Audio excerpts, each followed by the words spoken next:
Welcome back to Major Antonio's presentation of the Memoirs of General Rapp.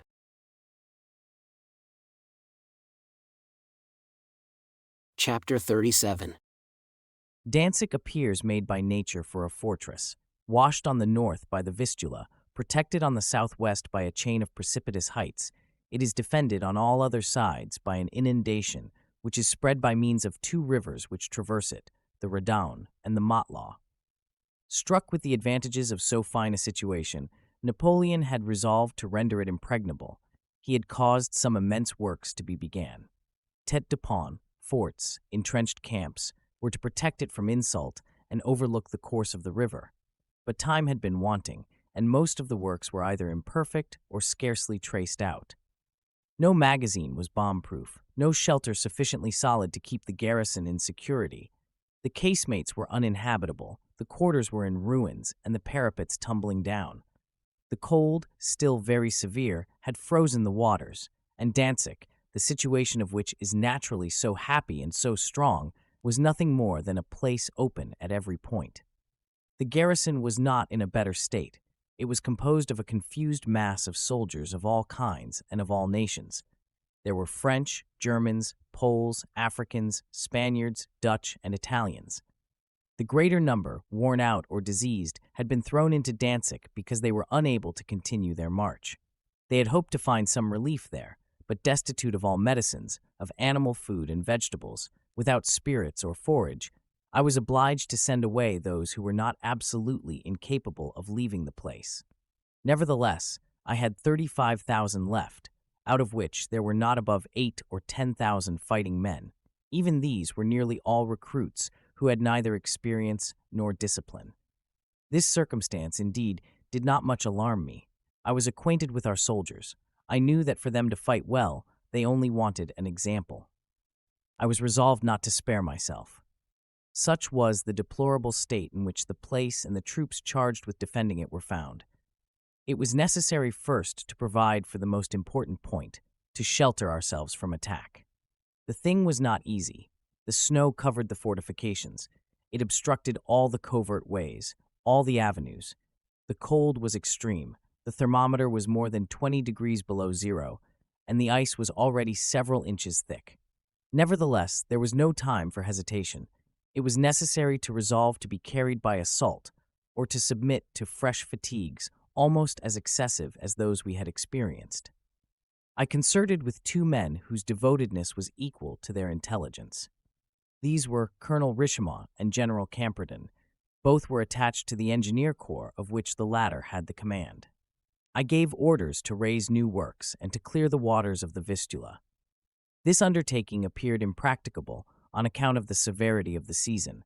Nevertheless, the troops undertook it with their accustomed zeal.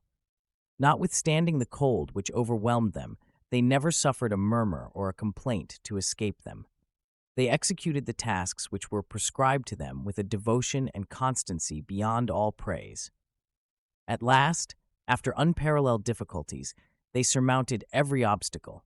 The ice, broken by hatchets and moved with levers towards the sea, assisted by the force of the stream, opened in the middle of the river a channel from 16 to 17 meters broad and 2 leagues and a half in length. But we were destined to see difficulties return as soon as they were overcome.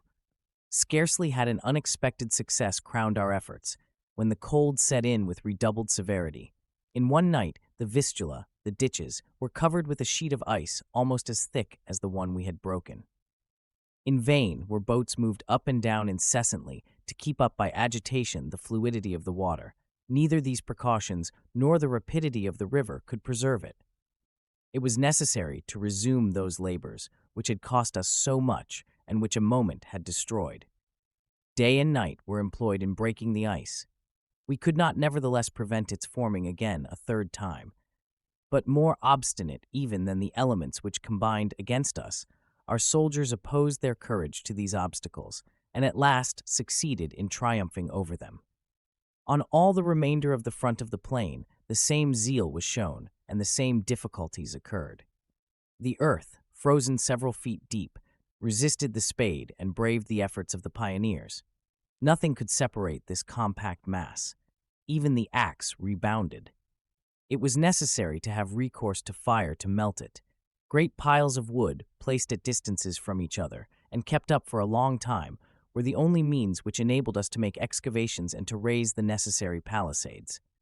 With great labor and perseverance, we had at last the satisfaction of seeing in a state of defense works that had only just been begun. The Holm, Weichselmunde, the entrenched camp of Neufahrwasser, and the multitude of forts which protect the approaches of Dantzic were put in a situation to be able to offer a noble resistance. And if this town was not raised to the degree of strength of which it was susceptible, it was at least capable of supporting a siege, the duration and adventures of which are not amongst those events which do most honor to foreign arms. These fatigues were more than human power could support. Bivouacking, privations, continual service aggravated their severity. Disease, consequently, was not slow in making its appearance. From the first days of January, every sun took from us 50 men. At the end of the following month, we were losing as many as 130, and we counted more than 15,000 sick. From the troops, the epidemic had passed to the inhabitants. It committed among them the most dreadful ravages. No age nor sex was spared. Those who were afflicted by poverty and those who were surrounded by ease and luxury were alike its prey. All gave way, all perished, the young first entering on the path of life, the old whose career was nearly run. Grief reigned in every family. Consternation was in every breast. Dantzic, at other times so lively, now plunged in a melancholy silence, only offered in every direction to the saddened eye the pomp and processions of funerals. The sound of the bells, the hearses, the images of death reproduced under every form aggravated a situation already so deplorable. The minds of the troops began to be shaken. I hastened to cut up the evil by its root. I interdicted these funeral solemnities which the piety of the living consecrates to the dead. I had not waited for the epidemic to rage in all its violence before I opposed it. As soon as the first symptoms had been observed, I had caused hospitals to be opened, medicines, beds, and everything which is necessary for this part of the service to be purchased. A wholesome and plentiful food would have been more efficacious, but we were so badly provisioned that we could scarcely furnish for each day's allowance 2 ounces of fresh meat. A little salt meat, some dried beans composed all that we had in our power to offer to men worn out by long privations. This state of things was cruel. I could not, however, remedy it any way. I had in vain dispatched a vessel for Stralsund in order to draw from Swedish Pomerania, which we still possessed, food and medicines. The sloop charged with my dispatches, assailed by a violent tempest, was driven on shore. We were approaching the equinox. The Baltic was already agitated by storms. It was not possible to make a second attempt. Courage was the only resource we had left. It was only at the point of the sword that we could obtain the means of subsistence. But, whatever was the devotedness of the troops, prudence did not warrant conducting them against the enemy, exhausted as they were by disease and misery. It was necessary to resign ourselves to fate and patiently hope that the gentle influence of the fine season would come to recruit our strength. This was not far distant. All the signs which announce it were already showing themselves. The weather was milder, the ice was beginning to melt, the breaking up of the frost was near, and we flattered ourselves that the inundation would relieve to a certain degree the fatigues that we were suffering. But that which was expected to solace our misfortunes was always that which raised them to their height. The Vistula cleared itself with violence. Since 1775, there had never been an example of such impetuosity in the current. The finest part of Dantzic, its magazines, its arsenals, became a prey to the waves. The country was covered with water. Nothing presented itself, for the extent of several leagues, but the afflicting spectacle of trees torn up by their roots, of houses in ruins, of men, of cattle floating lifeless and in confusion among the loose ice. Our destruction appeared inevitable. All our works were demolished, our palisades carried away, our sluices broken, our forts opened and undermined by the waves, left us without the means of defense before a numerous enemy. We could no longer communicate with the home, a position so important, and of which the fortifications were nearly annihilated. The island of Hoebudi was in a deplorable state. Our posts of the Werder, those of the Hung, had been submerged. To complete our misfortunes, we were threatened, when the Vistula should resume its course, with seeing the inundation which habitually surrounded the place dried up. Chapter 38. But the Allies did not well second the elements which were fighting for them. Instead of at once coming to the attack, they wasted their time in miserable intrigues. There were proclamations on proclamations, some for the magistracy, some for the inhabitants, some for the soldiers. Some were excited to revolt, others to desert. The brave Poles, the Westphalians, the Bavarians, were in turns solicited, pressed, and menaced. This paper war gave me little uneasiness. I knew the fidelity of my troops. I had the greatest confidence in them. I gave them a proof of it. As soon as the proclamations reached us, I had them read at the head of the regiments. This open conduct pleased them. They were grateful for it.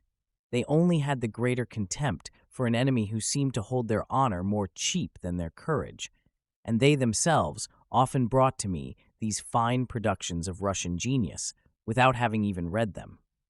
The besiegers persisted in remaining inactive before the place. I occasionally roused them from the lethargy into which they were plunged. These gentlemen threatened us rather insolently with an assault. They had even, towards the end of January, ordered a great number of ladders in the villages of the Werder. I resolved to make them see that we were not yet reduced so low. On the 29th, I put some troops in motion in the direction of Brantau. General Grandjean debouched from Stries with 4 battalions, a troop of cavalry, and 2 field pieces. He routed in his excursion some bands of Baskirs and Cossacks. This was the prelude to a more serious action. I knew that fresh troops had arrived before the place, and that they were spread about in the Nährung and occupied in force Bonsack and Stries. I sent to reconnoitre them. General Detrées was charged with this expedition. He routed at first everything which presented itself in his way, but his riflemen abandoned themselves too much to the pursuit and had nearly become victims of their rashness. A cloud of Cossacks fell on them and would have cut them to pieces if Colonel Farine had not saved them. We were less fortunate at another point. Our advanced posts had orders to keep under arms, to observe the movements of the enemy, but not to engage in action.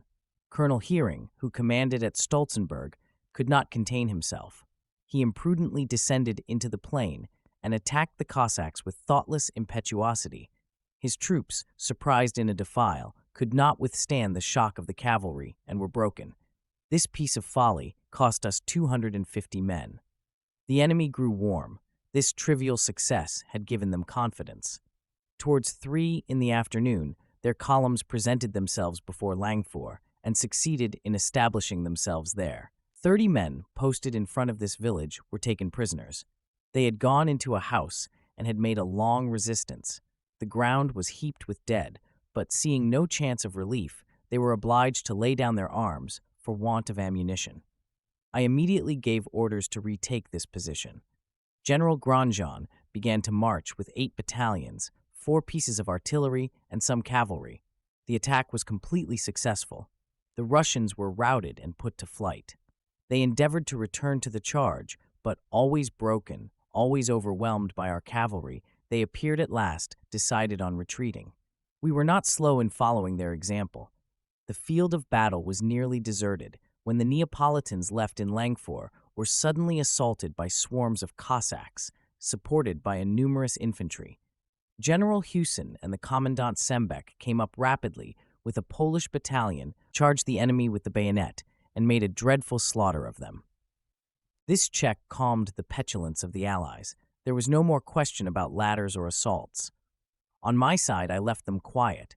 I was not in a condition to give them frequent alarms. My troops were exhausted, on their legs night and day, worn out by disease, pierced with cold, badly clothed, still worse fed. They could with difficulty sustain themselves. Nothing equaled their wretchedness but the resignation with which they supported it. Soldiers with their noses and ears frostbitten or wounds still open cheerfully performed the service of the advanced posts. When I saw them defiling on parade, muffled up in furs, their heads wrapped in bandages or walking with the help of sticks, I was affected even to tears. I should willingly have given some relief to men so unfortunate, but yet so constant. The Russians did not suffer it. They had imagined that their proclamations had produced all the effect they expected from them, that we were fighting among ourselves, and that the people were in a state of revolt. They resolved to profit by such a fine conjuncture and to take us. It was now the month of March. On the 5th, at daybreak, they poured like swarms on my advanced posts. They covered, they inundated all my line, and spread themselves in multitudes in the villages which it included. At the report of so sudden an attack, I gave the necessary orders and proceeded towards Langfuhr with the general of division Grandjean. We had scarcely gone a few steps when we heard the charge furiously sounded. It was the chiefs of battalion Clermont and Blair who were charging with the bayonet a column of Russians of 3,000 or 4,000 men and dispersing them. We doubled our speed in order to assist them, but the attack had been so impetuous that we could not arrive in time. We reached the village just as the acclamations of the soldiers announced their victory. I hastened to congratulate them on this fine feat of arms, which it really was, as less than 800 men had completely routed 4 times their number of infantry and cavalry. They had even nearly got possession of their cannon. 3 Neapolitan voltigeurs were already cutting the traces of the horses that had been killed when they were charged in their turn and obliged to leave their prize. Fortune was less favorable to us in other points. General Franceschi supported himself with difficulty in advance of Alt-Schottland. He gave ground, defending it, however, foot by foot. He followed his instructions and saved time. The brave Colonel Butler came in haste to his assistance. Scarcely had the Bavarians arrived at the first houses of the village when they rushed with impetuosity on the enemy, repulsed him, charged him with the bayonet, and succeeded in preventing his advance. But while they were making a resistance on one side, the Russians threatened them on the other. After 3 unsuccessful attacks, they had at last triumphed over the fine resistance of the chief of battalion Clement, and had made themselves masters of Stolzenberg. They were already debouching from this village and were about to take us in flank. This movement should have been decisive. I hastened to prevent it. I gave orders to the 6th Neapolitan Regiment to occupy on the right a small hill which strengthened our position. General Detrées conducted the attack, charged, and took the summit. The enemy hastily attempted to retake it, but could not succeed. Quite covered with bruises, with his clothes full of holes from bullets, Colonel de Gennaro opposed an invincible resistance and forced them to retreat. In the meantime, General Bachelu, with 4 battalions under his orders, mounted the heights on the right of Schidlitz. On a sudden, he rushes on the Allies, attacks them in flank, and overthrows them. In vain they endeavor to fortify themselves in the houses. Our voltigeurs, led on by Lieutenant Bouvineau and the sub-officer Terride, break through the window frames, destroy the doors, kill, take, or disperse all that they meet, and get possession of 1 piece of artillery. A Russian general animated his troops to defend it, but the impulse was given. 3 brave fellows, the sub-lieutenant Vanus, the quartermasters Autresol and Hatuit, rush furiously upon it and get possession of it. It was 3 o'clock in the afternoon, and the Allies still occupied Scotland and Ohra. Notwithstanding his courage, the chief of battalion Boulin had not been able to dislodge them. I resolved to try a second time a maneuver which had so well succeeded. I turned them. While I led on a false attack by the head of Schottland, General Bachelu masked his march and went towards Ohra. He was followed by 3 battalions of infantry, 150 horses, and a light battery. Our troops boiled with impatience. As soon as they heard the charge begin, they uttered cries of joy, sprang forwards against the enemy, broke his ranks, and completely routed him. He rallied and returned to the charge, but the grape shot was redoubled. The bayonet carried disorder among his ranks. He flies, he endeavors to escape through every outlet, but finds none that are not intercepted. Necessity rouses his courage. He rallies, debouches, and rushes on us. The confusion becomes terrible. He struggles to escape from disgrace, our soldiers to consummate the victory. On either side, they press on. They attack with fury. An adjutant major of the 29th of the line, Delandre, rushed into the middle of the Russians. A few brave fellows followed him. Death and confusion waited on his steps. But soon, overpowered by their number, exhausted by large wounds, he is obliged to lay down his arms. But his spirits return. He recovers himself. Indignation gives him strength. He attacks his escort, takes it, and comes to bear a part in the victory. It was no longer disputed. Our troops, who had come forth at the noise of the firing, had ranged themselves in front of Ohra and commenced a destructive firing which overpowered the enemy. He gave way, broke his ranks, and only escaped death by invoking the clemency of the conqueror. In a moment, the streets were heaped with the dead. 500 men laid down their arms. Most of them belonged to that army of Moldavia, which we had almost destroyed at the passage of the Beresina. The enemy fled in every direction. In the Nährung, at Neuferwasser, everywhere, he expiated by defeat the success which he had gained by surprise. Major Nongarade had only to show himself, to disperse clouds of Cossacks who were skirmishing without success with some weak Neapolitan posts which we had in the rear. Some detachments of dragoons gave chase to the Russians who had ventured in front of Saspe and took Brasen. We again occupied the positions that we held before the attack. Unfortunately, they had cost us dear. We had 600 men hors de combat.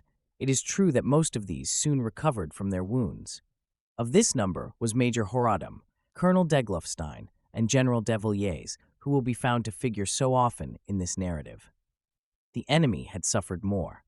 2,000 of their troops lay on the dust. We had between 11 and 12,000 prisoners in our hands, and one piece of artillery. This day was one of the most glorious of the siege. It was a fresh example of what courage and discipline may effect. Under the walls of Dantzic, as at the passage of the Beresina, worn out by want or by disease, we were still the same. We appeared on the field of battle with the same ascendancy, the same superiority. Chapter 39. The Russians might have been satisfied. It was not likely that they would return soon to the charge. However, the transactions of the 5th had convinced me of the necessity of different measures, which I was unwilling to take.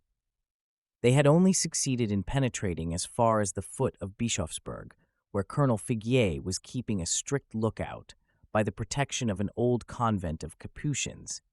This neighborhood was too dangerous. I caused the old edifice to be pulled down. Some houses in several villages, and particularly in Schottland, were fortified. We had retaken this place, but with great difficulty. The resistance had been so great that it was at one time a question whether we should not burn it. I rejected this cruel expedient. I could not make up my mind to ruin inhabitants who had already suffered so much during the first siege. I thought it more honorable to drive off the Russians at the point of the bayonet, and I succeeded, but I did not like to run this perilous risk again. In the meantime, the epidemic was far from subsiding. It appeared, on the contrary, to gather fresh strength every day. 6,000 men had already perished. 18,000 men were lying inanimate in the hospitals. General Franceschi, whom death had spared so many times on the field of battle, had just expired. Every hour, every minute, increased our losses and carried off our most valiant soldiers. Substantial food would have saved them, but our provisions were coming to an end. We had no longer any quantity of animal food or cattle. Straw even was wanting for the beds of our sick. I resolved on seeking for some remedy for evils which so many brave men were enduring. The attempt was dangerous, but they well deserved that I should expose myself to some dangers in order to relieve them. For a long time I had purposed sending an expedition against Quadendorf, where it was supposed there were abundant resources. I had hitherto deferred it because the troops which were at my disposal appeared to me insufficient, but necessity spoke more forcibly than all these considerations. I hesitated no longer. General de Villiers crowned the heights of Wanneberg and of Pitzendorf, his right supported on Zigangenberg, and the left by the brigade of General Husin. He commenced without delay an alternate fire of artillery and musketry. While the enemy returned this harmless fire as well as they could, General Houdelet debouched by the valley of Matzlau and got possession of the post charged with its defense. General Bachelieu marched in front. 1,200 men and 6 pieces of cannon under the command of General Galt were advancing in the second line and formed the reserve. 500 Russians wished to prevent our entrance into Borgfeld. They were trampled underfoot. All who escaped the bayonet perished by the edge of the saber. All were put to death. The enemy came up with their masses and were not more successful. Overpowered, broken before they were in a state of defense, they found safety only in flight. They were not allowed time to place their artillery in battery. Pursued without intermission, they were obliged to leave the field without firing a single round. The Poles were irresistible. Chiefs and soldiers all rushed on the Russians with a determination and boldness of which there is no example. A drummer, the brave Matazalik, knocked down one of the enemy with his drumsticks and compelled him to surrender. While we drove them before us, General Heudelet threatened their rear. As soon as the enemy perceived this movement, it was no longer a flight, it was disorder, confusion, of which it is difficult to form an idea. They deserted their wounded and their hospitals. They evacuated, with all speed, Schweizkopf, St. Albrecht, and did not halt till they reached the other side of Proust, which our voltigeurs entered pell-mell with them. On arriving at St. Albrecht, I learned that the Russians were still maintaining their ground on the banks of the Motla. I made arrangements to prevent their receiving any relief while we attacked them. Major Sifferlitz, with a battalion of the 13th Bavarian, assisted by a company of Westphalians and the flotilla, was charged with this attack. It took place with perfect concert and great impetuosity. 300 Russians were laid in the dust with their chief, who had fallen under the blows of the brave Zarlinmuski. The remainder were drowned or taken. 100 of them were escaping through the inundation when they were overtaken by Lieutenant Faber, who charged them at the head of some brave troops, up to the neck in water, and brought them back. A mere boy, young Kern, animated our soldiers. He went before them, excited them. He threw himself into the thickest of the fight. His comrades paused and hesitated to follow him. He turned to them with the boldness which courage inspires. "Forward, Bavarians!" he exclaimed, and they were carried away by his impulse. The day was drawing to a close. The Russians displayed such large numbers of troops in front of Quadendorf that I did not judge it right to continue the attack. We returned to Dantzic after having caused the enemy an immense loss and having taken from them 350 men. This was almost the only result of so brilliant a sally. Scarcely did it procure us 100 head of cattle. We had been anticipated. All that the villages had contained had been removed to the rear. Independently of the attempt to procure provisions, I had another object in view, which did not succeed better. Since the commencement of the blockade, I had no channel of communication with the French army. I was not aware of its force or of its fortune. I had put every means in operation in order to get some information on these points. But the hatred was so general and so rooted, no bribery had been able to overcome it. I hoped that the burgomasters would be more tractable, but they knew nothing but the reports that were circulated by the Russians. I remained in a state of the most complete ignorance of everything that was going on around me. After all, whatever might be the course of events, the place was to be defended, and defended to the very last moment. That is to say, we had to live as long as possible with the resources that we still possessed. I redoubled my economy, and as something is generally gained by an interchange of ideas, I formed a commission which was exclusively charged with the care of the provisions. Count Heudelet was the president. It was a very great service. It applied itself in a particular manner to ameliorate the condition of the hospitals. It made purchases of linen, of medicines, and substituted for butter, which was no longer to be procured, gelatine. All the wine and fresh meat we had was reserved for the sick, and in order that they might not fail us, the commission seized, after evaluation on both sides, the cellars and the cattle which were found in the place. The troops no longer received any animal food but the flesh of horses, which had been obtained in the same way. But all the cares of the commission could not subdue the epidemic. It might be said that this cruel pest was inflamed in proportion to the opposition it met. Continually more violent, more irremediable, it burst forth with fresh strength in those places that it had already attacked and assailed those that had before escaped. Weichselmunde, Neufahrwasser, previously free from its attacks, now became a prey to its ravages. The troops, the population, from one extremity of our lines to the other, struggled in the agonies of a cruel disease. Those who escaped and those who fell equally deserved pity. Given up to all the convulsions of delirium, they wept, they groaned, they dwelt on the remembrance of their battles and their pleasures, which no longer existed but in their dreams. Now calm, now furious, they called on their country, their parents, the friends of their childhood. They prayed for, they shuddered at, the destiny of the brave men who had perished. Torn alternately by contrary passions, they breathed out the remnant of life in the horrors of despair. The more remedies were lavished, the more the sufferings increased. The evil spread by means of those very efforts which were used to destroy it. Every day of the last fortnight of March carried off more than 200 men. The epidemic gradually ceased to be so destructive, but it was not till the end of May that it was subdued altogether. It had by that time swept away 5,500 inhabitants and 12,000 brave soldiers. Among this number was General Galt, an excellent officer, a soldier full of courage. He deserved a better lot. Disease was making war on us for the benefit of the Russians, while they themselves disturbed us but very little. The expedition of Borgfeld had cooled their courage. They made entrenchments. They fortified themselves. They were only engaged in defensive measures. Nevertheless, as it was absolutely necessary to give some signs of life, they every now and then endeavored to surprise my advanced posts. Annoyed by these insignificant attacks, I wished in return to break their slumbers as they were breaking ours.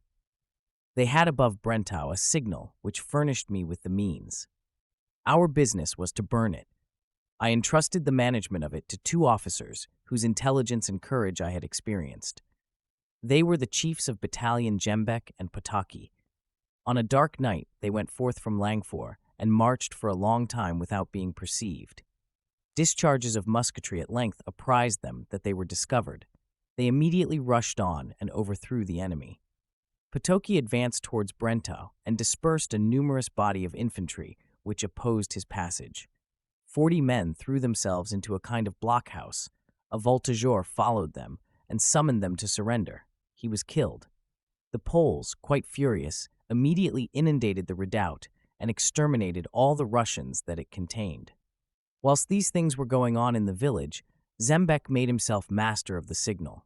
He set fire to it and immediately descended into the plain, overthrew and cut to pieces the detachments which he found in his way, and pushed on as far as the walls of Alloa, where he threw some shells.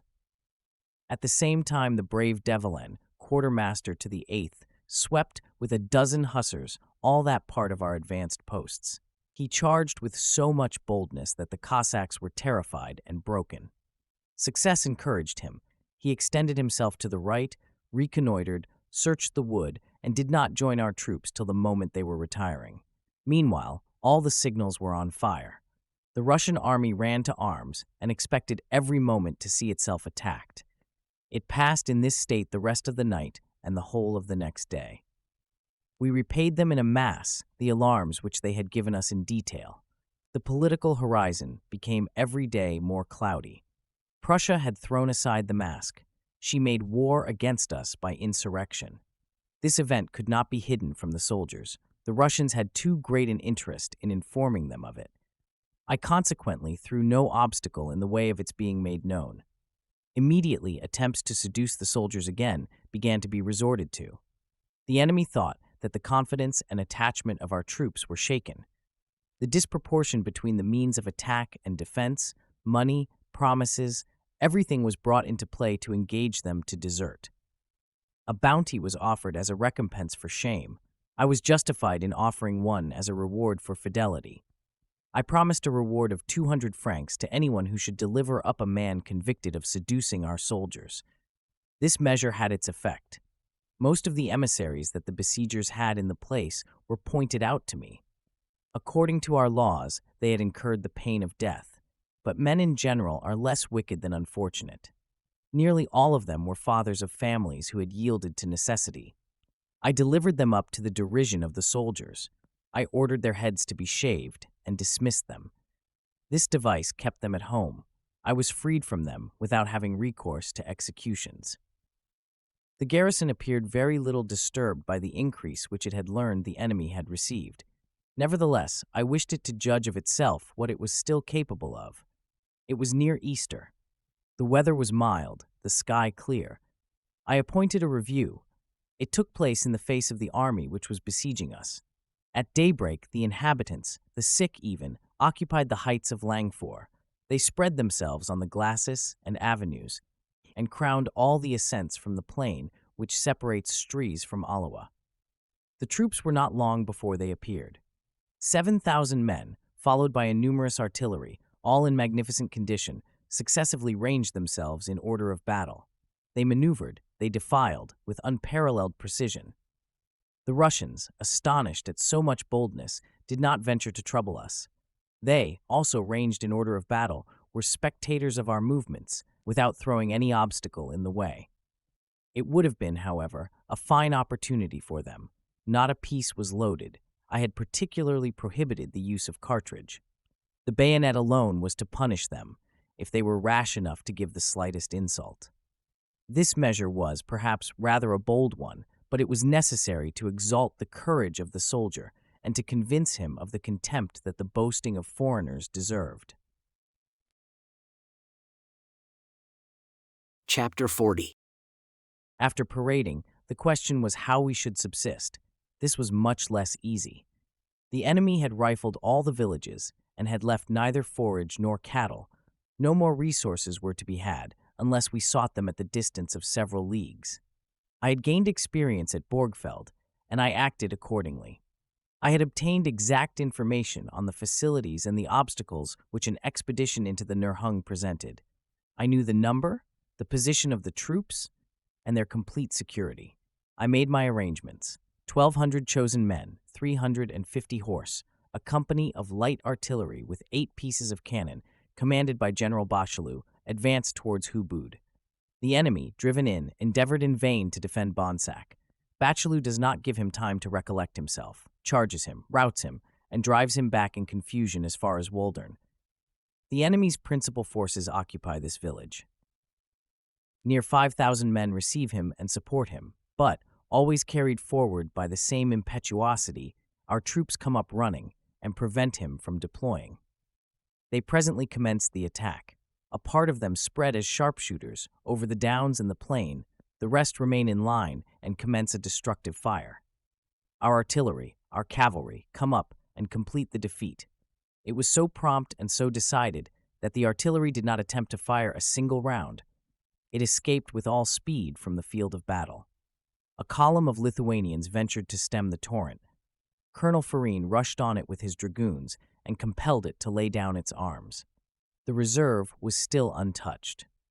The brave Redu marches towards them. He watches them, seizes the moment when they are retiring, charges them, and takes them prisoners. At the same time, Captain Newman goes in pursuit of the fugitives, flies from left to right, scatters confusion in all directions, and with a handful of soldiers gathers up some hundreds of the Allied troops, whom he obliges to surrender. This advantage cost him 2 wounds. The sub-lieutenant Schneider was still more hurt and alone received 12 lance wounds. I had myself followed the movement of General Bachelu. I advanced as far as Woldern, but the Russians were flying in such disorder that it appeared to me useless to follow them any farther. The troops that had defeated them were quite sufficient to pursue them.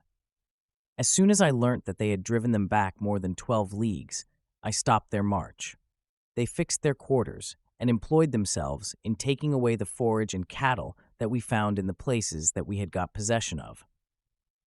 The reserve that I had with me was useless, owing to the promptitude and dexterity with which General Bachelu had conducted this expedition. I ordered it to cross the Vistula. It landed in front of the fortress of La Costa and marched towards the dike, which the enemy still occupied.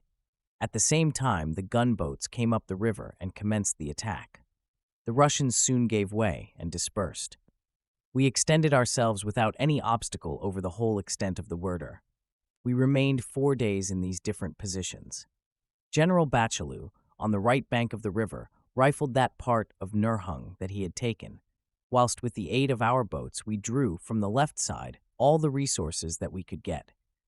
500 head of horned cattle, 400 head of sheep, 1,200 quintals of hay, 800 of straw, and 2,300 decaliters of oats were the result of this expedition. The enemy tried to intercept our convoys, but the sang-froid and dexterity of Lieutenant Hokinski and of the commissary Belisol triumphed over all obstacles. The attacks of the Russians even turned to our advantage and brought us 100 head of oxen, which the intrepid Berlinski took from them after having defeated them. The army employed in the siege did not attempt to disturb us. Immovable in its lines, it only appeared occupied with the demonstrations our troops were making on the side of Langfuhr and Neuschatland. Its uneasiness was so great that the noise of a heavy shower of rain was mistaken for our advance.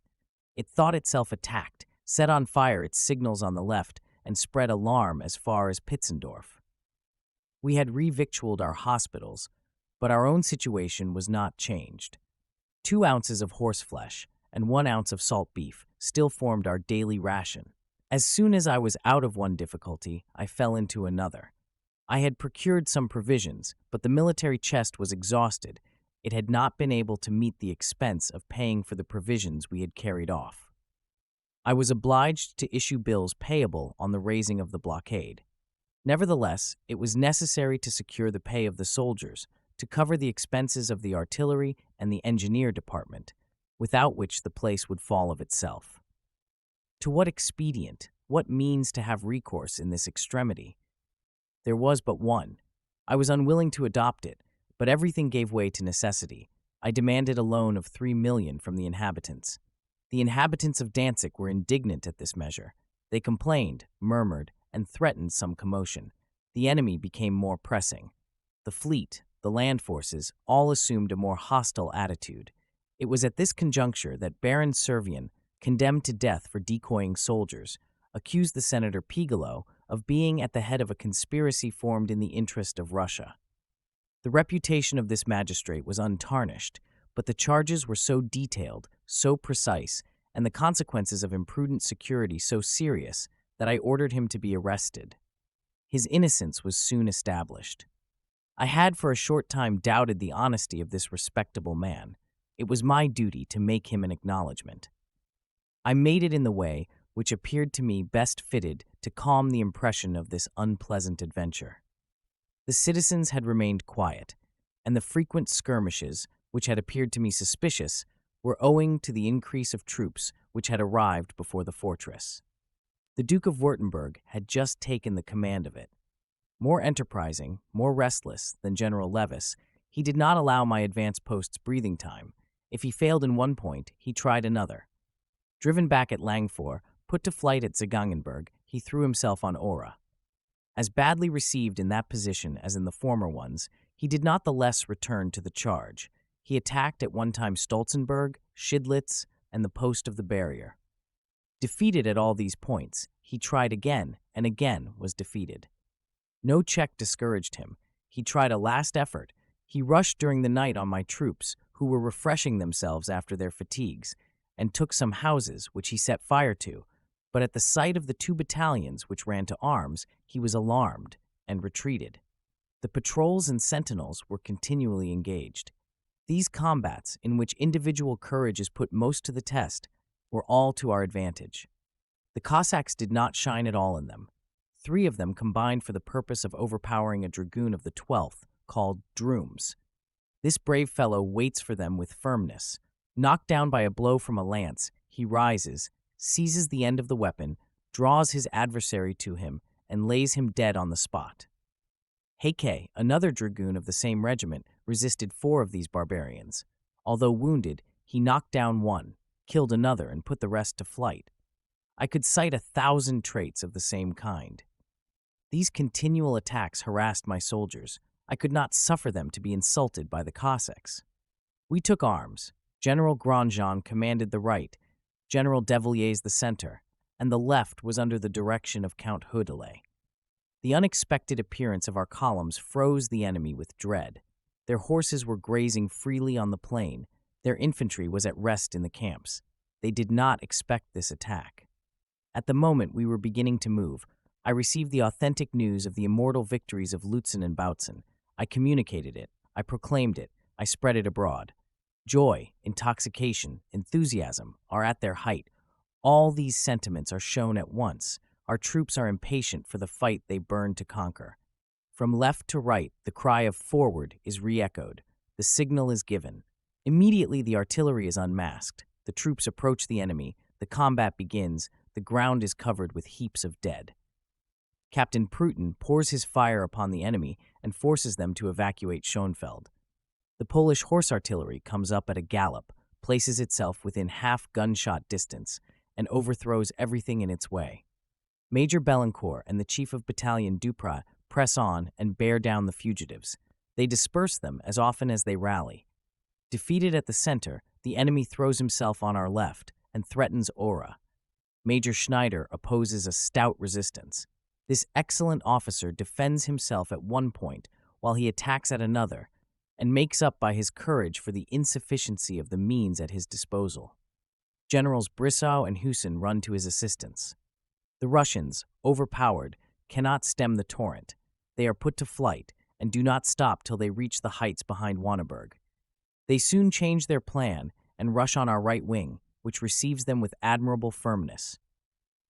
Colonel Denglofstein, Major Horadam, Lieutenant Colonel Hope emulate one another in exertions. Sergeants Vigneault and Augier also set an example of courage. I rush to the midst of this bloody contest. I order the Poles of the 10th to advance, with 5 pieces of cannon which were in reserve. The combat grows warmer and becomes more and more terrible. The Russians at last give way and escape in confusion from the camp of Pitzkendorf. I did not think it right to pursue them. Sufficient for the day are the evils thereof. They had about 18 men put hors de combat. I caused the firing to cease. On our side, we reckoned 400 killed or wounded. The Allies, conquered in 2 consecutive battles, had solicited an armistice. The war had been carried back to the Oder. We were once more the arbiters of fortune. Our glory was so much the more pure, as it was entirely the result of that impetuous courage which supplies the want of experience, and does not give way before any obstacle. Mere recruits had triumphed over the combined forces of Prussia and Russia. Captain Planet brought us the news of it at the moment when the defeated besiegers were seeking safety in flight. Napoleon had added to his dispatches proofs of his munificence. He condescended to grant me the ribbon of the Order of La Réunion. He authorized me to make promotions, to confer marks of honor, and to point out the superior officers that I thought fit for advancement. His victories had exalted the courage of the troops. The soldiers once more swore by his genius. They saw him again triumphing on the banks of the Vistula. His dispatch was conceived in the following terms. Monsieur le Comte Rapp, the Major General acquaints you with the situation of affairs. I hope that peace will be concluded in the course of the year, but if my expectations are disappointed, I shall come to raise your blockade. Our armies have never been more numerous or in a finer condition. You will see by the journals all the measures which I have taken and which have secured me 1,200,000 men under arms and 100,000 horse. My relations with Denmark are very amicable, where Baron Alquier still continues my minister. I need not recommend you to be deaf to all insinuations, and at all events to keep the important fortress which I have confided to you. Inform me by the return of the officer what soldiers have most distinguished themselves. The promotion and the decoration which you shall think they have deserved, you may consider as conferred, and you may bestow decorations of the Legion of Honor to the number of 10 crosses of officers and 100 of knights.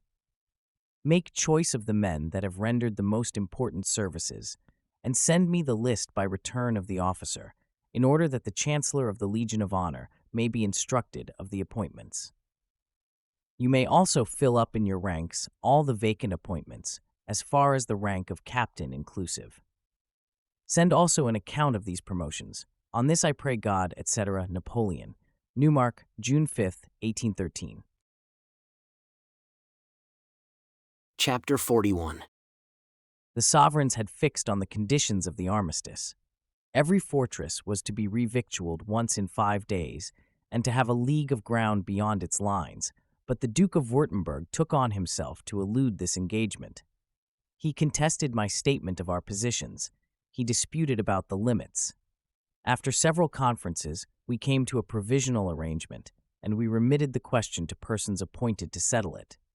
There then arose new difficulties. At one time they alleged want of provisions, at another want of conveyance. The allowances, at all times incomplete, were constantly in arrears. At last, they were entirely suspended. The Duke stood in need of a pretext. He found one. He pretended that we had broken the truce because we had done justice on some band of robbers which infested our rear. His letter, which could have been transmitted to me in 2 hours, was 2 days before it reached me. So many subterfuges made me indignant. I went straight to the point. I told him that I would have no more tergiversation, and that he must fight or fulfill the conditions stipulated on. He replied by talking of the cause of nations and of kings. This language was curious. I expressed to him how much it astonished me, coming from the mouth of a prince whose sovereign had been our ally for 5 years and whose brother was still fighting for us. This last example touched him a little. He replied peevishly that a Russian general-in-chief did not think himself inferior in any respect to a king of the Confederation, since it only depended on the Emperor Alexander to raise him to that dignity, and that then he might be a king as well as another, that he would, however, only be so under this slight condition, that it should not be at the expense of any power or person. The troops ran to arms, but the Duke was unwilling to take the consequences of this rupture. He offered to continue the supplies. They ought to have been sent on the 24th, but they did not come till the 26th, and were never complete. Tainted meat and flour so very bad that we did not venture to make any use of it till we had made experiments on it were the only provisions that the Russians furnished us with. They were not more faithful as to the quantity. We did not receive above 2/3 of what was guaranteed to us by the treaty. The Prince de Neuchâtel told me that it was necessary to hold out till the month of May following. The thing was quite impossible. I had neither provisions nor troops sufficient for so prolonged a defense. I pointed it out to him. My dispatch was precise. Everything that was possible we were ready to undertake, but good intentions do not create means. Dantzic, June 16, 1813. My Prince, I received the letter which your Highness did me the honor to write me from Neumark of the 5th of June. Monsieur Planat has also sent me a collection of moniteurs containing the detail of the decisive battles gained by Napoleon over the combined forces. I had from the day before Monsieur Planat's arrival intelligence of the brilliant successes of the armies of Napoleon. This good news has produced on the garrison the best effect. It has seen that I had not flattered it with vain hopes, and the patience and courage of which it has given proofs have found the reward that they were entitled to expect. The armistice has also been transmitted to me, and I write to your Highness particularly on this subject. I ought not to conceal that this suspension of arms, in the state things are in, must be more disadvantageous than advantageous to the garrison, for disease still occasions us a loss of 1,100 men a month, the consequence of which will be that by the 1st of August we shall have lost 1,700 men. Our provisions, moreover, will be consumed, and, if the Duke of Württemberg does not show a better disposition towards us than he has done, we shall not be able to save, as otherwise we should have done, a part of the provisions that he is bound to furnish us. Till the month of October, my situation will not give me any uneasiness, but beyond that period it will be a painful one indeed, for we shall want men to defend the immense range of our fortifications, provisions for the defenders, and we shall have no more to hope for from resources within or without. The account of the composition for the rations since the blockade will show your Highness that I have carried into execution, in the distribution of the provision, the rigid economy which our situation demanded, and that to this end I have employed all the resources of which I could avail myself. But these resources are exhausting, and it would be useless to reckon on those which might be derived from the expulsion of the inhabitants. Indeed, it is only necessary, in order to be convinced of this painful truth, to recollect that 2 years ago Napoleon called by requisition on the inhabitants of Dantzic for 600,000 quintals of corn, an order which was most rigorously carried into execution. At that time, only 23,000 quintals were left for the subsistence of its inhabitants. Since that period, they have lived on this quantity and some trifling portions which had been concealed from the strictest searches.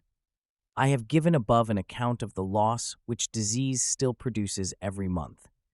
The accounts of the situation of the troops present an effective force of 20,558 men, which supposes, according to the estimates, but too accurate, which I have already given, that the garrison will be reduced, at the end of the armistice, to 20,000 men, from which number must be deducted at least 2,000 who will be in the hospitals, even supposing that want does not increase the ravages of disease.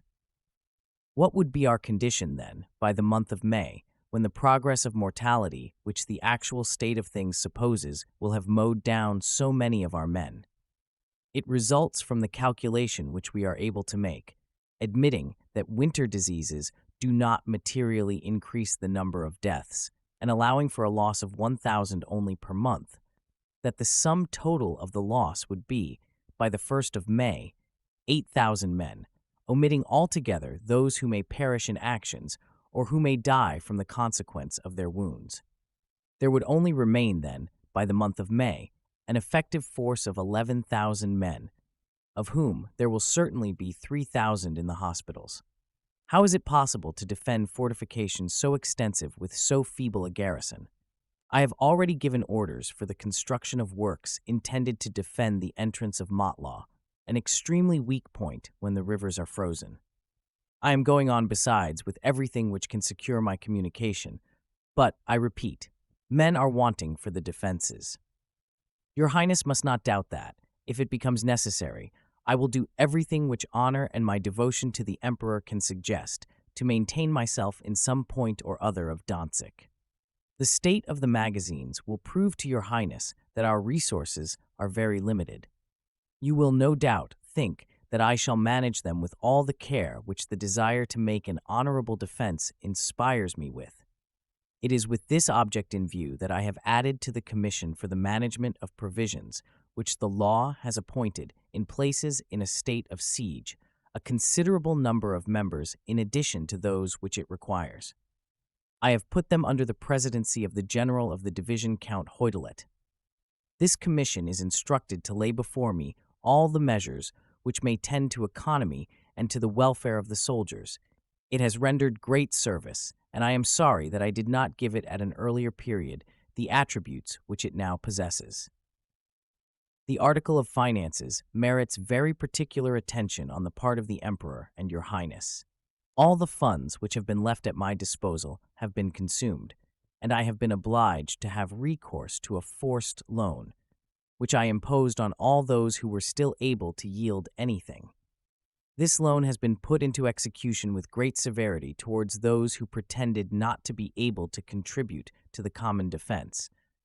But notwithstanding all the pains which were taken in respect to this, and all the measures which were resorted to in order to conduce to similar results, up to the present time, only 1,700,000 francs have been raised, and there will be great difficulty in levying the rest. The expenses of the pay of the army, those of the constructions in the engineer department, as well as those which concern manual labor, for all the materials which are in the place will be taken, as has been done for these 2 months past, by requisition, to be paid for on demand at the raising of the blockade. The sums for the artillery, those for the hospitals, for the different branches of the service, for provisions, that is to say, in short, for everything that is necessary for manual and daily labor, for the constructions in the marine department, clothing, all these expenses, of which I have ordered an estimate to be made, amount to more than 900,000 francs per month. A foreign commercial house has offered to provide funds here, provided that the paymaster general guarantee him reimbursement at Paris. It would be a great security of tranquility if I saw this affair settled, but I should prefer that the funds were sent to me, for otherwise some circumstance might happen which would stop the stipulated payment in the second month. Your Highness is well aware that there are no means of dispensing with punctual payment of all the expenses alluded to above, especially with a garrison composed like the one which I command. I beseech you, then, to solicit from His Majesty measures which may secure the payment of the sums which I stand in absolute need of. I ought not to close without observing to your Highness that the quantity of powder which now remains in our magazines is not nearly in proportion to what would be necessary for a siege. To conclude, Monseigneur, I have thought it right to make beforehand all the observations which occur to my mind on the insufficiency of men for the defense, on the inadequacy of the means of subsistence, on the funds necessary to meet our expenses, in short, on our supplies in every department which are at all in proportion to our approaching wants. I beseech your Highness, then, to lay before the Emperor the painful situation in which we shall be placed if His Majesty does not come to our aid. What remains of the garrison is in other respects excellent, and the performance of its part may be relied on by means of a few rewards well applied for unlimited devotion. It will do all that the Emperor can expect from his best soldiers, and will justify the confidence which His Majesty has placed in it, and the favor which he has bestowed on it by placing it among the number of the corps of his grand army. I am, etc. Signed, Count Rapp. The armistice was meanwhile approaching its termination. The troops, the ammunition, the artillery for the siege were arriving in abundance before the place. We soon had 300 pieces of cannon of large caliber and 60,000 fighting troops before us. The disproportion was immense, but we had conquered when enfeebled by disease. We might hope to conquer again. Nothing but the means of subsistence was wanting. The Russians were so convinced of this that they gave chase to the smallest craft which went fishing. Their gunboats had even captured some of the craft which had not gone beyond the limits. I immediately dispatched a flag of truce to the admiral. I represented to him that the sea ought to be free for a league from the shore, and that I should know how to make the conditions of the armistice respected if they again attempted to infringe them. He promised to conform to the conditions, and no more to molest our boats. He did not, indeed, molest them, but that very evening he carried off our unfortunate fishermen who had retired, without suspicion of what was to happen, to their huts. He dreaded the abundance which a few pounds of fish would produce in the fortress. The peasants and the course of the waters were not better treated. They entrapped the former and turned the latter in another direction. It appeared to them as if everything was put in motion to get us food, that it was coming on us in every direction. It was in vain for me to protest. Indeed, never were pretenses or excuses wanting. At last, the Prince of Wolkonsky announced to me the recommencement of hostilities. I received this news with sincere satisfaction. Our relations were too disagreeable for me not to desire to see them ended. Chapter 42. The enemy was full of confidence. He fought, he intrigued, he flattered himself with the hopes of taking the place by storm or reducing it to ashes. But through the vigilance and intrepidity of my soldiers, all his attempts failed. His incendiary rockets were wasted on our ramparts, his attacks were repulsed, and his emissaries discovered. Several of these wretches had already introduced themselves into our magazines and were preparing to set them on fire. I perhaps ought to have made an example of them, but I dreaded lest this example might be dangerous. I feared that it would give a knowledge of the crime to those who were then ignorant of it, and that it would spread alarm amongst the troops. I pretended to believe that they had endeavored to pilfer some provisions, and I dismissed them. But I issued such severe proclamations against theft that I kept malevolence at a distance. After 3 days of humiliation and fatigue, the besiegers succeeded at last in getting possession of the wood of Ohra. Driven from it almost immediately, they reappear with new forces and drive in our detachment. The battalion on duty takes a second time its arms and rushes to its relief. Major Legros attacks the wood. 2 companies of grenadiers march on the village. The troops meet each other, they charge, they drive, they overthrow. The struggle becomes frightful. Captain Capgro seizes by the hair a Prussian officer. Whilst he throws him on the ground, he himself is on the point of being killed. A soldier already touches him with his bayonet. Lieutenant Sabatier turns aside the blow, closes on the Cossack, and runs him through with his saber. But at the moment he saves his chief, he receives in the throat a wound which compels him to quit the field of battle. In the wood, in the village, everywhere, the Russians are defeated. Captain Duchat kills 4 himself. Commandant Charton, Lieutenants Devrine and Blanchard mow them down in heaps. A crowd of brave fellows rush into the midst of them and increase the disorder. Francoux, whose valor a short time afterwards was so famous, Martin, Couture, Rochette, Schlitz, Lepant, Benot, Soudet, Paris, Bellocio, all sub-officers of the light troops, the carabineer Ricida, the drummer Bréquier, rush even to the center of their columns, and give them up to the swords of our soldiers. Fresh troops take the place of those who are defeated and establish themselves in the wood. Our heroes, led on by Lieutenant Joly de la Tour, rush forward, attack, and defeat them. The enemy, nevertheless, do not lose courage. They form again into ranks and present themselves a third time.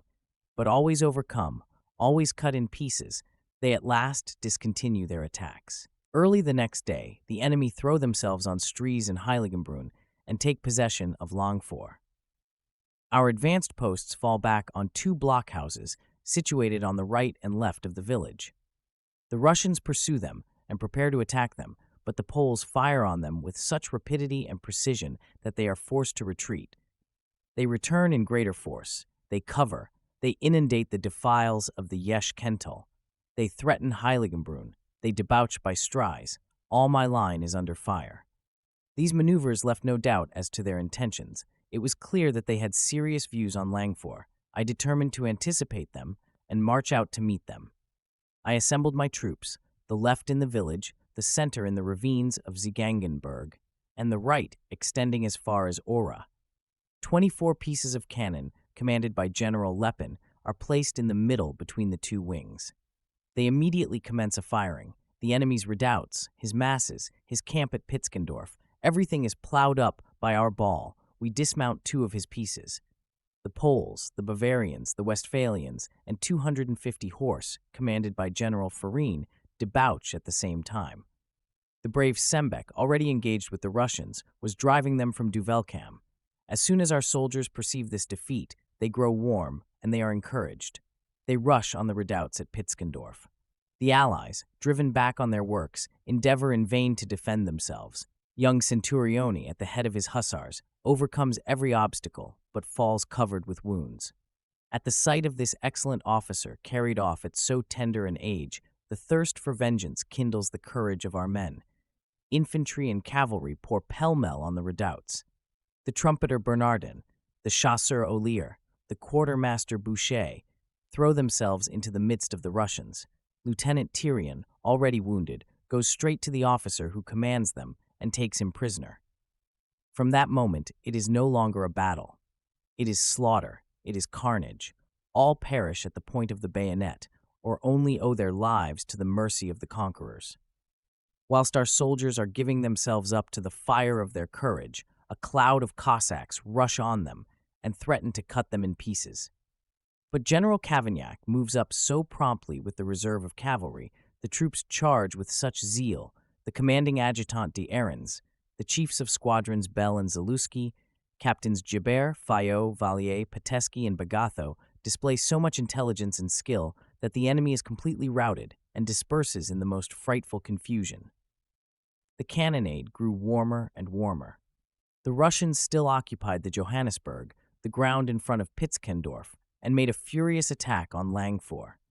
I detached against them a battalion of the Vistula, which was supported by the Neapolitans commanded by General Detrées, having under his orders General Pepe, who has since been rendered so famous by the events which have occurred in his own country. The brave Sembeck commenced the attack. It was made with great regularity and impetuosity. The Russians, routed at the point of the bayonet, overthrown by destructive charges, seek safety by flight. The Poles pursue them with increased boldness. The drummer Haydée seizes one of them by the cartouche box, pulls him from the ranks, and disarms him.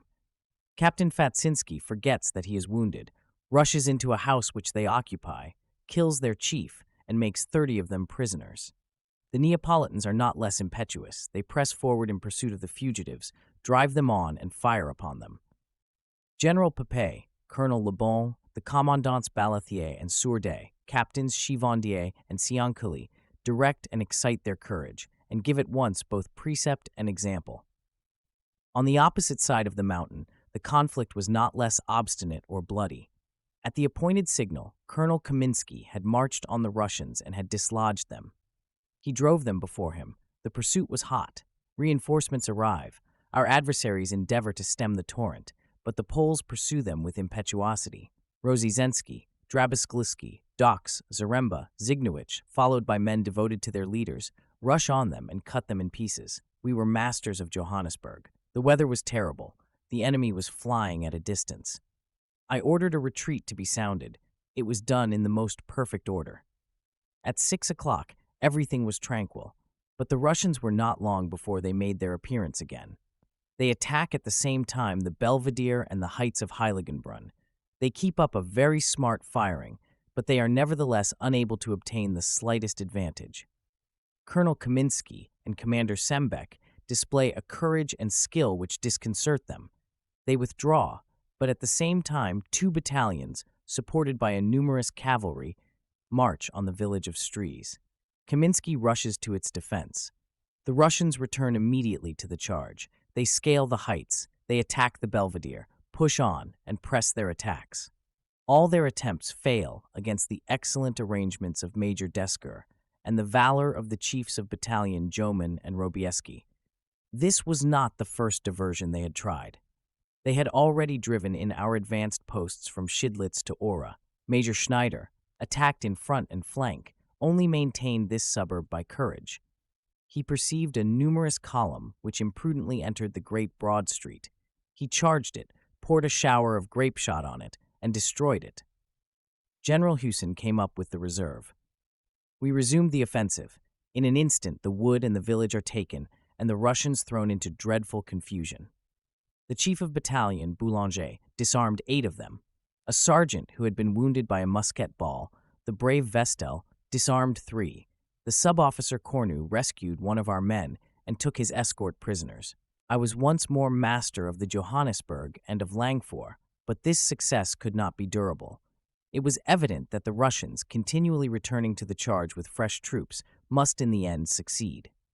Moreover, these 2 positions were so far separated from each other that they could neither injure me much nor be of much use to me. I gave in consequence orders to evacuate them if the Allies presented themselves in force. But their audacity had given place to timidity. They were afraid of removing from the heights. They dared not take possession of a village that had been abandoned. Impatient, nevertheless, to get possession of it, they engage in a general action to make themselves masters of a post which I had resolved not to defend. The troops take arms. The fleet supports them. The whole of my line is attacked. 80 gunboats fire in concert and pour their shot on Neufahrwasser. Schelmeli, New Scotland, Ohra, Ziegangendorf became a prey to the flames. The enemy's troops spread themselves as a torrent in the plain. They overthrow or set fire to everything that opposes their passage. I came up in the midst of this terrible confusion. But already the courage of the Russians had declined. They were repulsed by a handful of brave men under the command of Major Poyak and left the approaches of Kabrun filled with heaps of dead bodies. I gave orders to pursue them. The impetuous Gibert rushed forward with his chasseurs. Captain Maisonneuve joined him. They charged. The disorderly multitude was repulsed and driven back on Chelmoul. This party of the Russians, joined by the troops which occupied the village, received, without being broken, the destructive volleys of Captain Ostrowski, but almost immediately turned by Captain Marnier, one of the bravest officers in the French army, they fled, disbanded themselves, and sought for refuge amidst the ruins of buildings which they had given to the flames. The struggle was not less warm at Langfuhr. Attacked by 12,000 Russians, our posts fought and struggled in the very midst of the immense columns of the enemy. Sergeant Shatkowski stood in need of all his courage to escape from the Cossacks. Employed on a work in front of the village with 13 men, he was surrounded by these irregular troops. He immediately rallied his workmen, faced on one side, attacked on the other, and constantly marching and fighting, at last disengaged himself without losing a man. The Russians, humiliated by their losses, marched on the village. 2 houses, which I had put in a state to resist a coup de main, defended its entrance.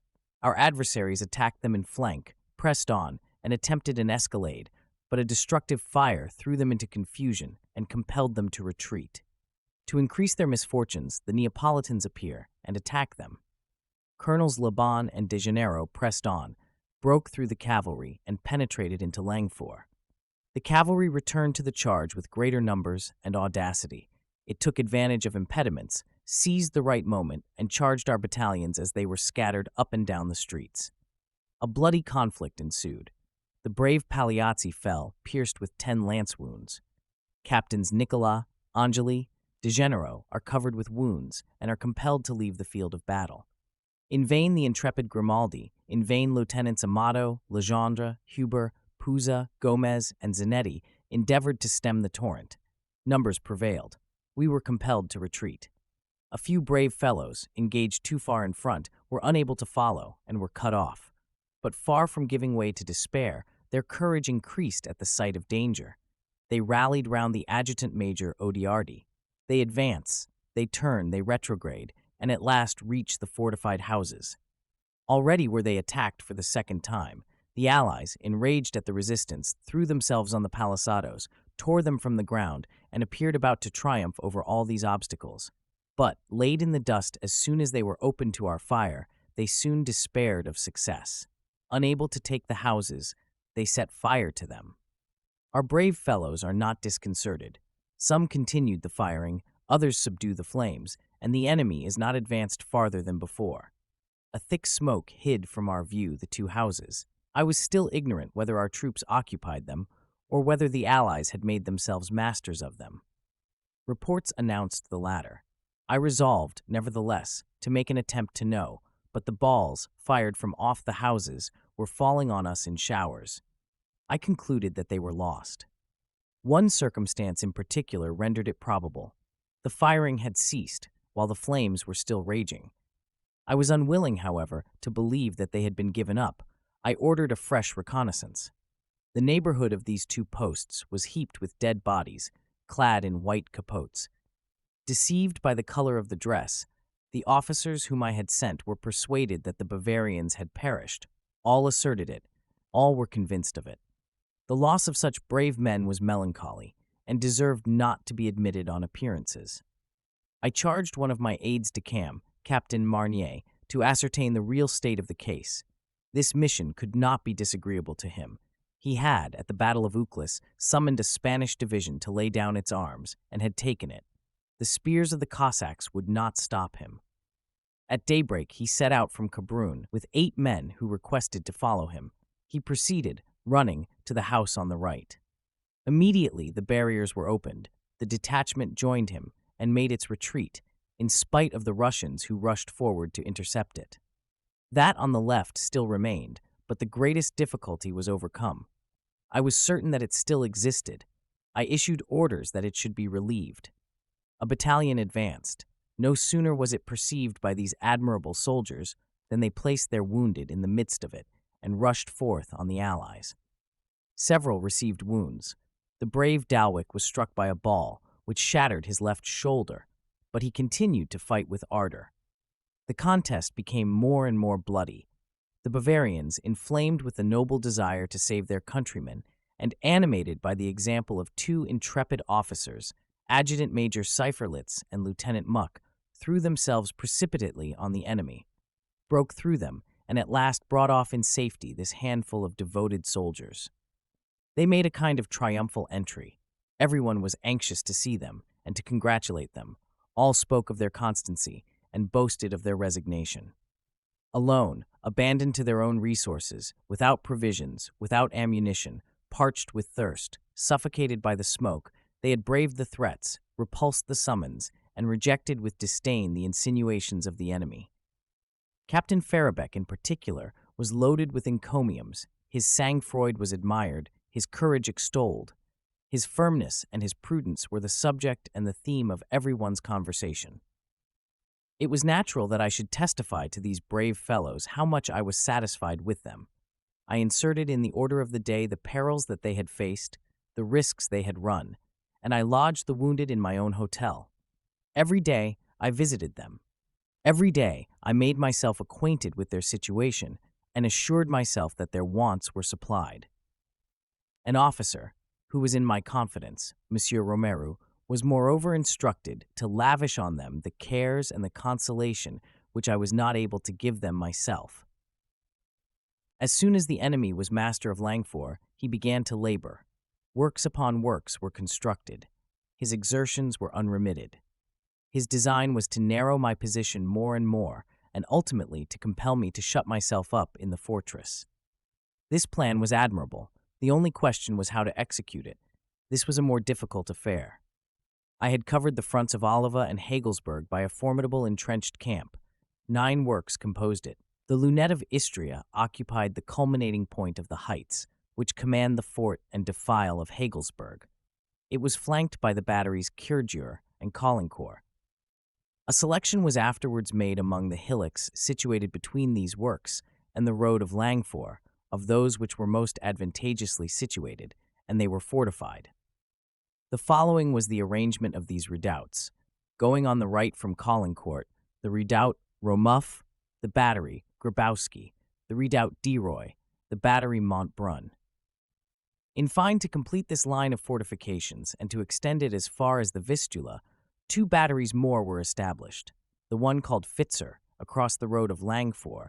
The other, known by the name of Gudin, was little farther distant. It rested on an artificial inundation which extended as far as the dike on the left of the Vistula, and formed the right of all our line, which still enclosed 2 batteries which were placed on the other side of the river. All these works were palisadoed, provided with barracks and powder magazines. I ordered, moreover, 2 barrack camps to be erected, the one to hold 400 men towards the extreme left behind Kürgjur, and the other 150 behind Montbrun. The part of this line which extends from Montbrun to Gudin was connected by a kind of covered road. That which extended to the left was sufficiently protected by the badness of the ground. I thought, moreover, that it was necessary to secure the power of acting on the offensive in a part of these works. Ohra was also put in a state of defense. A mass of houses which communicated with each other, and the doors and windows of which had been carefully walled up, parapets and palisados, which had no other outlet but a tongue of land, bounded by 2 beds of water, rather deep, formed an advanced retrenchment, known under the name of the first entrenchment of Ohra. The second, situated 400 yards in its rear, was composed of the same materials, and was supported on a large Jesuits' convent which had been fortified. The heights and defiles which approached the suburb were fortified. The redoubt with which they were surmounted prevented the enemy from turning us, and soon became famous under the name of the batteries and lines of Friuli. Whilst we were executing these works, the enemy frequently skirmished with our advanced posts. Schidlitz, Ohra, Stolzenberg were in turn the object of his attacks. Repulsed at every point, he attempted to surprise Hubad, but he there met with more than his match. The Commandant Carré, an old soldier, full of vigilance, and acquainted with all kinds of stratagems, perceived his columns, succeeded in making them engage each other, and retired without loss from a critical situation. Quite ashamed at this cruel mystification, the Russians flatter themselves with the prospect of taking revenge at Kabrun. They surround it, they scale it, but received by a destructive firing, directed by Captain Nazowski, they withdrew, leaving the ditches filled with dead. They march once more on Schidlitz. Put to flight the first time, they return to the charge with fresh vigor and impetuosity. But Adjutant Major Boutin, Captains Kleber and Foyad raise to such a degree the courage of our soldiers that they throw themselves on the Allies and defeat them. The fleet also was not idle. On the 4th, at daybreak, it appeared, drawn up in line of battle. It had failed 2 days before in 2 consecutive attacks and completely wasted more than 7,000 rounds of cannon shot. Shame, thirst after vengeance, everything incited it to fight. It was the explosion of a volcano. The frigates and the gunboats thundered forth at once and covered us with a shower of shells. But far from being discomposed, our batteries are managed with increased coolness and regularity. Officers and soldiers all soar above danger and only think on victory. A gunner, engaged in sponging a gun, had an arm carried off. Captain Pomorensky takes up the sponging rod and performs duty. Sergeant Viard serves a piece which fires red-hot balls and points it as at the polygon. Lieutenant Milevsky manages and superintends his own, sinks one gunboat, damages others, and compels them to leave the scene of action. Captain Lepage, Sergeant Major Zakowski, Sergeant Radzmisky, Corporal Moltorowski set the most admirable examples of coolness and skill. Captain Henrion, Lieutenant Hagany, captain of the frigate Rousseau, the seamen Despastre and Costo, the corporals Davis and Dubois stick to their cannon and do not cease to fight them till the enemy fly. The fleet, convinced of the inutility of its efforts, makes to sea with the satisfaction of having fired 9,000 rounds in order to kill 2 men. It had also dismounted 2 of our pieces, but it had lost 2 gunboats, 9 others were seriously damaged, and its frigates were full of holes from our shells and ball. We very soon had a more formidable enemy to contend with. The Vistula suddenly rises, overflows, or breaks down the dikes, and escapes with impetuosity. The place, the fortifications, become a prey to the waves.